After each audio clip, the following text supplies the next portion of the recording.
Welcome back to the Entrepreneurial Blueprint. Today we have Sally Fascinelli. Sally, how are you? Good. How are you? Lester, how's it going? Doing well, doing well. Thanks for joining us today, Sally. Anytime. So I think I could give you the introduction, Sally, but I think it's best if you just tell us about yourself and your company, and we'll go from there. Okay. So, as you know, I'm Sally Fascinelli. I've been in franchising for 28 years. All sides of franchising. I can give you a little bit about that background later if you would like. But I'm currently the CEO of Salty Dawg Pet Salon and Bakery. We are a brick and mortar pet grooming salon that also has cookies and treats and all kinds of retail fun items in our bakeries. That's awesome. So, how did you get into the franchising business? Yeah, that's it's funny 'cause not a lot of people envision themselves getting into franchising when they, got into the professional world. But here we are. We're all in the same boat here. But tell us a little bit about how you got into franchising. Yeah, so funnily enough, most people fall in, like you're saying, most people fall into franchising once. Well, no, I had to do it twice. I had to be extra special and do it twice. So the first time I got into franchising, I was like, I think 20, maybe. I might not be, I think I was 20. Anyways, I was working for a company in the US. They were not franchised in the US. I moved over to England to open up their British, French, and German offices. There were master locations. So that was my first introduction to franchising. And when I moved back to the States, they didn't have any positions that I wanted. So I fell into franchising again. I wasn't actually looking to work for a franchise or anything like that. I just went back out on the job market and I fell into a company called Aussie Pet Mobile. And at the time, they had 13 open locations. And by the time I left, we had sold uh, 500 locations in 5 countries. Wow, Not all open, but yeah, pretty wow. crazy. It was quite a ride, and then I fell into. I love franchising so much I just couldn't leave it. So here I am, 28 years later. So Yeah, it started. Go ahead, I'm gonna Lester. jump in there too. I mean, just falling into franchising, it just gets you so like when you think about franchising, you think about like again, I always go back to McDonald's and Chipotle and all that stuff, and we know what it is, but when you start to peel that onion back and really uncover how much opportunity there is to grow, you just get infatuated with it. I mean, I don't know. I don't know if I'm ever going to get out of it from here because it's such a great business strategy. And I mean, I just love talking about business and helping people grow so much that then it kind of gets addictive. And then as you're finding that success and more success, and it's just like, wow, I'm glad I fell into it. But I think one of the trends that I'm seeing, I don't know about you, Sally, but there are folks today that are purchasing franchises and getting those businesses kind of up and running to pass on to their children, just in case they don't want to take the route and going to college, right? So it's almost like a fail safe, but what a great opportunity to jump into a business that's running and all that kind of good stuff. So I'm glad I fell into it, but I think it's starting to become more and more popular around the country as far as a business strategy concerned. You just got to align yourself with the right opportunities. Yeah, I've actually seen two things there with that is like a lot of the younger generation, like you saying, they're not actually going to college. They're getting into some other form of a career, right? And franchising is a great way for them to do it. Another thing I've also noticed is a very large percentage of people that I know in franchising that have been around for, decades, their children are getting in. And it's so amazing to see all the younger generation. They're getting in and just kicking butt. They're doing really well. So it's interesting to watch that trend. Yeah. What One of the cool things that I'm seeing, especially this isn't your first go around in the pet industry, the animal industry, and what I find cool is what franchising does for people. It gives them the opportunity to follow a passion that they really believe and love. Mhm. If you love animals and you want to open up a pet shop, whether it's pet salon and bakery or whether it's a whatever it may be, getting into a franchise, an established franchise, gives you that opportunity. We love at CR3. It's a lot of times the the partners that we have come in, they love construction. They love the exterior remodeling industry. It just so happens they need a little bit of help with some partners strategic partners Mm-hmm. that now, we're giving them the opportunity to do that. So the fact that people have a passion and really love an industry, franchising gives them that opportunity to get into it. And takes out we try all the stuff first. You have all the connections to, like you were saying, the strategic partners, the vendors, all of that. Plus we've tried a lot of things and kind of weeded out what doesn't work. So now they have a plug and play business to jumpstart them right away, which is great. Exactly. The R&D is already done. And that sometimes just gets, well, we call it R&D, but you're spending millions of dollars on systems and processes and figuring it all out to be able to offer a business in a box, essentially, where they could just plug and play and start moving. Yeah, this is it's a fun time to be in the industry, and I mean the pet space is really starting to take off. I mean, I know Loyalty Brands, which is our parent company, and how this all kind of works together, is really starting to find some success with that industry. Tell me what kind of your vision is, your mission is, and what you're looking to accomplish, I guess, in the next stage of your growth. So specifically for Salty Dawg, well, in general, I mean, my growth in general is to grow businesses and grow people and culture. All of that is really important. I think that you can grow your business or you can be focused on business and all that, but without any of that, it's a moot point. So people are the most important. I'm constantly bettering myself, bettering my brand, bettering, everything, bettering just me as a human being, right?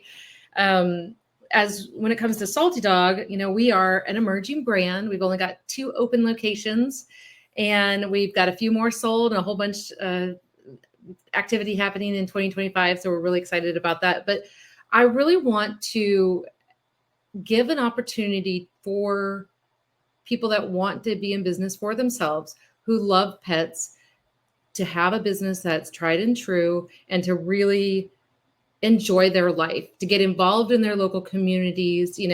That is to me, another place that is really important. Every business should be involved in their local community. Mm-hmm. And if you can do that and give back a little to the local community, it also helps their business grow. Obviously, you're not doing it just to grow your business or, either way, but it helps both sides. And if I can do that and then also humanize the pet experience, which is what Salty Dawg is all about, mm-hmm. I think, we're going to grow very fast. I think a lot of people will get on board with our vision. Well, it's cool too, because the pet industry, it's one of those industries that's never going to go away. Everybody, I mean, for thousands of years, people have had dogs and cats. Mm-hmm. I could never imagine my life without a dog. And it's something that people can bond over in a community. Like you said, small neighborhoods, you move to a new neighborhood and you have a dog. Well, you automatically have friends that you can make because you walk around the neighborhood. Mm-hmm. Your neighbor has a dog, your neighbor's neighbor has a dog, and everybody's walking together and petting each other's dogs and letting the dogs play with each other. So it's a cool vision when you have an industry that really is never going to get weeded out. Even if you have the pet smarts and whatnot, there's something about dogs that bring a special connection to a community. Definitely. Yeah. What's interesting is over the last, I know everybody talks about the COVID years and everything, but usually during times like that, people start having more kids. They didn't do that this time. They had started having dogs. They went out and got even more dogs, and all those shelters and stuff ran out of dogs. Amazing. And cats too. Let's not be, specific just to dogs. I have a cat personally. I love dogs, but I travel way too much, so I have to have a cat. Right. So tell us a little bit about, because obviously you've dealt with thousands of business owners in your career. What is something that you've seen, some lessons you've taken away from working with business owners that may be, a trend that you've seen throughout? Obviously, we've had technology booms, we've had Amazon's grown, we've had things are easier now than they were 30 years ago, but there's just some principles that never change. What are some things you see with business owners that just have never changed that you would tell maybe the audience that's listening, or you would tell, new business owners? Like, what are some principles that you think are vital to owning your own business? I think the first and foremost is going to be your people. and then your processes. People and processes are, definitely the most important part of your business. Follow the process. If you're a franchisee, follow the franchisor's process. Nobody does. Most people follow, if we're lucky, most of it, and they'll be successful. So follow the processes that are already tried and true and that are created for you. You'll be successful that way. That's the best way. And then, of course, really important is focusing on your people and your culture and making sure you have a really good culture. That's what's going to keep your employees, because your people, your staff, your employees, your customers, all of those people, that's what makes your business go forward. And without them, you don't have a business. So. Correct. Yeah, it's funny. Lester always says, and I always bring this up through a lot of different podcasts, Lester doesn't just let anybody join the CR3 franchise, right? He has to believe in the person. He has to believe in the person and the people that they want to bring on, because there's a great book I read. It's Good to Great. It's basically about why do some companies succeed and others don't. And one of the things they found was, regardless of the position of the employee, what matters most is, do they believe in the person? Because if you believe in the person and that employee really has that special niche that you're looking at, that's something that intangible that you're looking at, you can train them for any other position, but you have to believe in those employees, right? You have people coming out of college who had a 4.0 GPA, who were the top of their class, but they have no social skills. Mm-hmm. And so they're only going to succeed at one thing. But you have other people who never went to college, right? They may have not even graduated high school, but they understand what it's like to interact with the world. And so sometimes finding the right people is what's going to help your company succeed. And I'm learning that a lot, especially with being a part of CR3, that there's just some people that understand what it takes to be successful in the world, especially interacting with their customers, with their vendors, even with just the community. Even if they're not buying your product, just interacting with the community is what takes your company from this book, from good to great. Mm-hmm. Mm-hmm. Relationships are the most important, resource you have, is your relationship. Yep. And then create that customer for life, that customer experience, and creating that customer for life that just is very comfortable with coming back because they know they're getting a good product, good service, is so key and so vital. Having another franchisor on the call for the audience,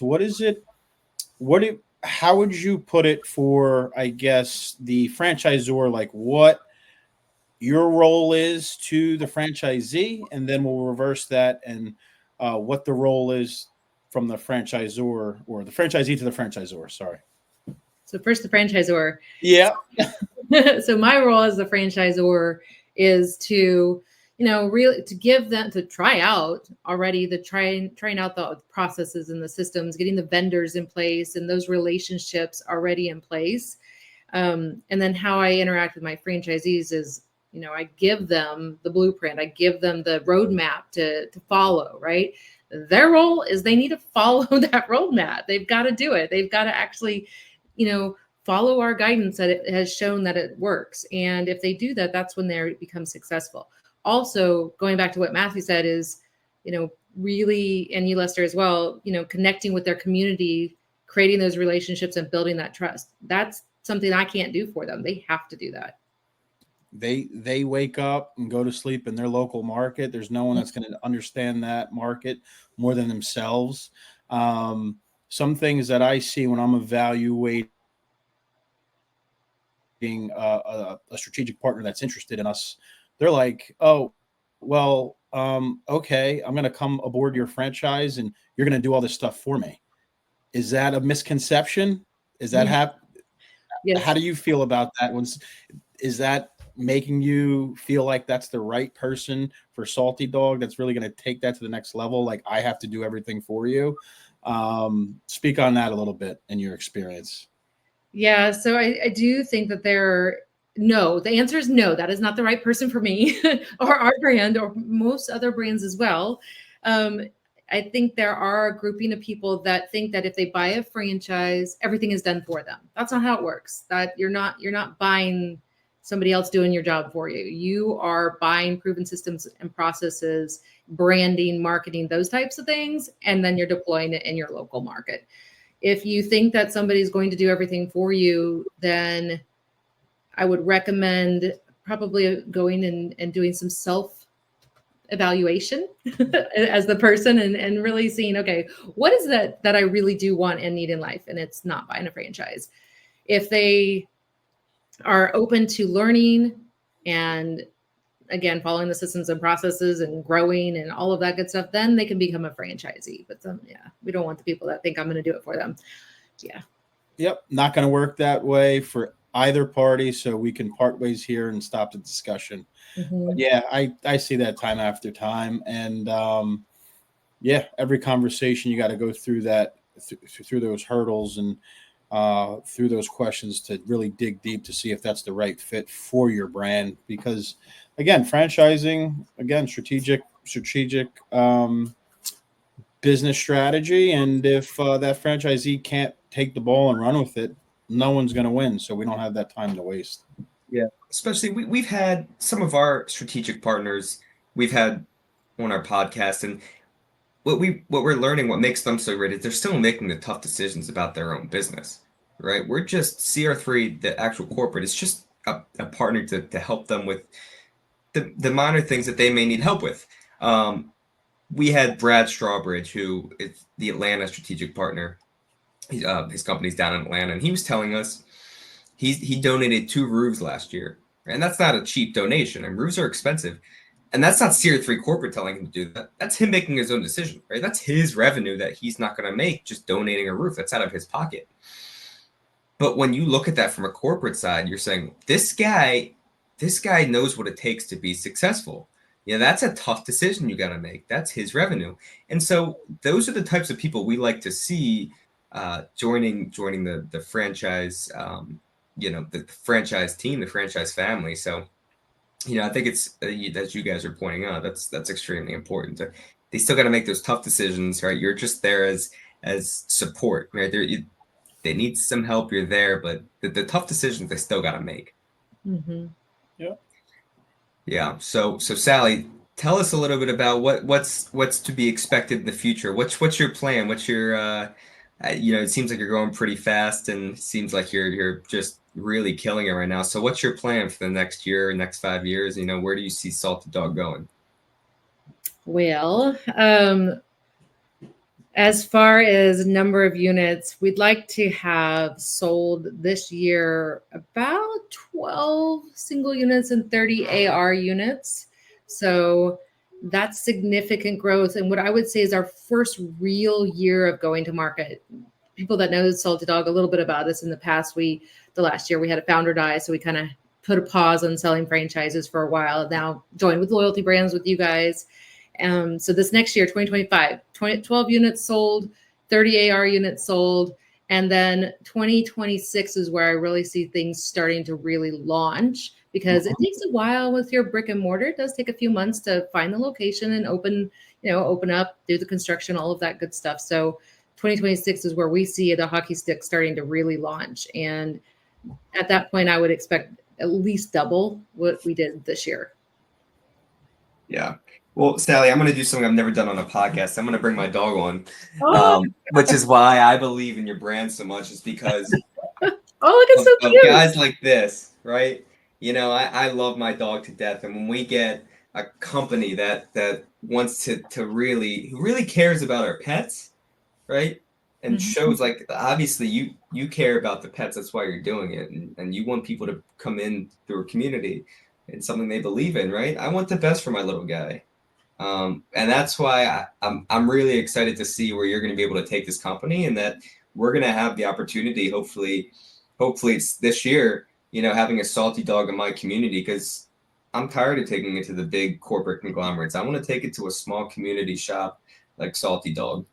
Yeah, you'd be lucky to take it to a Salty Dawg. It's pretty cool. Like in a normal grooming location, they take your dog in the back room. You don't see what's happening to your baby. You leave for a few hours. I mean, your dog is a little quicker to bathe and clean, but some of the dogs take a bit longer.